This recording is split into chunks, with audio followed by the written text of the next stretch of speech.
Sa bayan ng Gabaldon, #1 drug personality nakaligtas sa tangkang pagpaslang sa kanya. Sa bayan ng San Antonio, isa na namang tricycle driver patay sa tandem.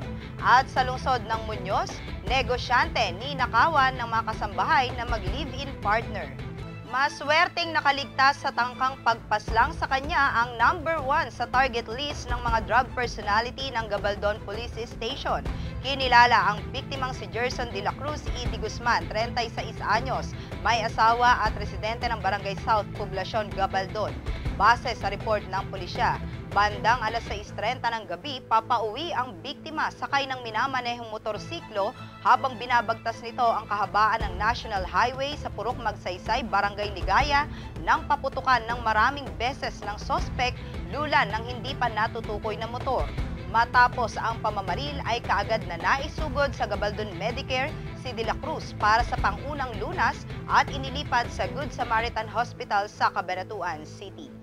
Dumako naman po tayo sa bayan ng San Antonio. Isa na namang tricycle driver ang pinagbabaril at napatay ng riding in tandem sa Barangay Poblacion. Idiniklarang dead on arrival sa San Antonio District Hospital ang biktimang si Renato Enriquez E. Reyes, 40, binata at residente ng naturang lugar. Batay sa investigasyon ng San Antonio Police Station, dakong alas 10:45 ng gabi, nasa harap ng kanilang bahay ang biktima nang lumitaw ang dalawang sospek na kapwa nakasuot ng bonnet, magkaangkas sa isang kulay pulang Racal motorcycle wave style na walang plaka at bigla na lamang pinagbabaril ang biktima. Na-recover ng SOCO sa crime scene ang isang basyo ng bala ng caliber 9mm at isang deformed slug ng hindi pa natutukoy na baril.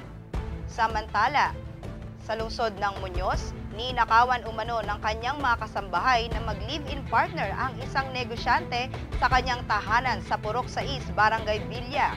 Kinilala ang biktimang si Maria Luisa Rama E. Corpus, habang ang magkarelasyong sospek ay tinukoy na sina Mia Safara, 20 anyos, residente ng Cebu City, at Jerry Gonatice E. Estueta, 19, at residente ng Barangay San Isidro, Canwaling, San Jose Occidental, Mindoro.